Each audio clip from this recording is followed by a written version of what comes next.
The Senate recently defeating an amendment that would have permanently outlawed earmarks, like the outrageous ones I just told you about at the top of the show. We've got more, if you can believe it. The amendment now would have been a part of the Stock Act bill, set to be voted on in the House this Thursday. It is important that we rebuild the trust of the American people in Congress. And I think one of the great ways to do that, I think the Stock Act is part of that effort, but while we take one step forward, then it looks like we're taking 2 steps back as we reject a permanent ban on earmarks. Now, will we get this done if we ask for another vote? I don't know that we will. Joining me now, Republican Senator Rob Portman from Ohio. Senator, welcome back to the show. So, hey, Jerry. 33 congressmen, $300 million over 10 years, projects that are adjacent to their own personal properties. Isn't this just a shameless looting of our Treasury? Sounds like it. By the way, I voted in support of that amendment the other day, and I wish it had passed, but I was happy to see that after we voted on that, the Senate Appropriations Committee said they were going to extend the current ban in the Senate, which is only temporary, it's not statutory, for another year. So that's good. At least there are enough of us out there talking about it and raising these concerns that in the Senate, at least, the Appropriations Committee said they'll have another year ban. But I think, Jerry, I don't know all the details of the ones you're talking about. I think that's in violation of the ethics rules, because you're not supposed to, as you know, have any legislation that affects your personal financial situation unless it's disclosed. And I assume none of this was disclosed.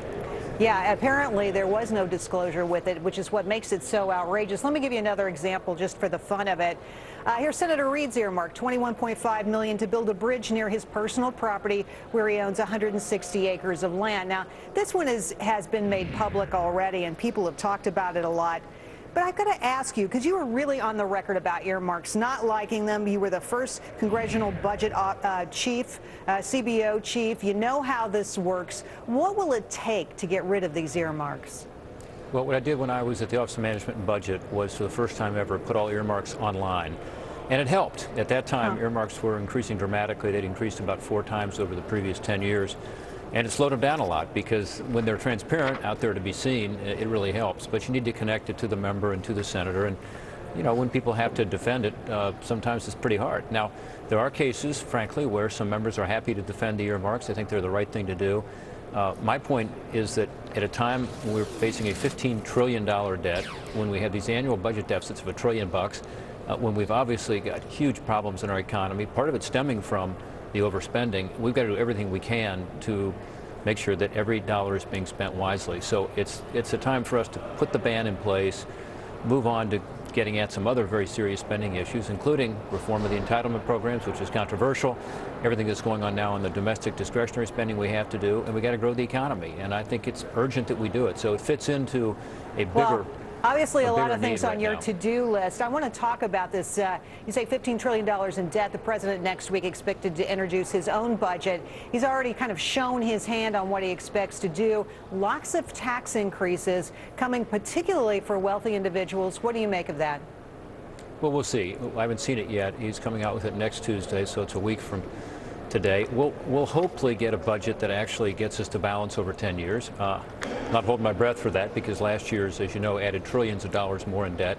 In fact, last year's budget was taken to the floor of the Senate for a vote, and even Democrats couldn't support it. It went down 97-0. So I'm hopeful the president this time will propose not just raising taxes, which is going to hurt the economy, but actually putting the reforms in place to grow the economy and to get the spending under control. It's a pretty simple message, really, that we ought to be sending to the American people, which is that it's time for us to get the spending under control and do the pro-growth things needed to grow this economy. If the president sends a budget along those lines, I think it'll be well received. What's your take, though, on these increases for people at the top end? $1.5 trillion in tax increases to the wealthiest Americans. That's for folks earning $250,000 plus a year. This is a rollback of the Bush tax cuts for the wealthiest. And then the president also wants a 30% effective tax rate for millionaires. Is that a non-starter? Well, yeah, I mean, two issues that come to mind immediately. One is the fact that most businesses in America pay their taxes as individuals. You interview a lot of them on Fox Business. You know how it works. It's about 85% of the businesses probably. So when you're talking about taxing individuals who make over $250,000, individuals who are shareholders of companies that make that much money get caught into the net. So there's no way not to affect small business America by raising taxes on people who make over 200, 250, whatever the number is. And that's one of the major concerns I have. Most people who are in that situation take money out of their business to pay their taxes. If they have higher taxes, Right. they're going to take more out, less to invest in plant, equipment, and people. So second is, even if you taxed people's wealth at that level entirely, in other words, if you took, say, the top 1% and took all of their wealth, it would only be about as much as a one-year deficit. So you can't chase the huge spending increases that are projected with higher taxes. You have to deal with, again, economic growth on the one hand and reducing the spending on the other hand. So I'm for tax reform. I think our current tax code is antiquated, way too complex. It doesn't work to encourage savings and investment and work and capital formation, the things that it ought to. So I'm not defending the current tax code. I think this conversation about whether we continue the 103 Bush tax cuts and so on really is kind of missing the point. What we should do is reform the tax code, make it work better for our economy, grow the economy, and through growing the economy, get more revenue. Senator Portman, thanks for coming in tonight. We appreciate it. Great to talk to you again, Jerry. Thanks for having me on. Thank you. Turning to the markets now, stocks ending in the green today on growing confidence about the job market.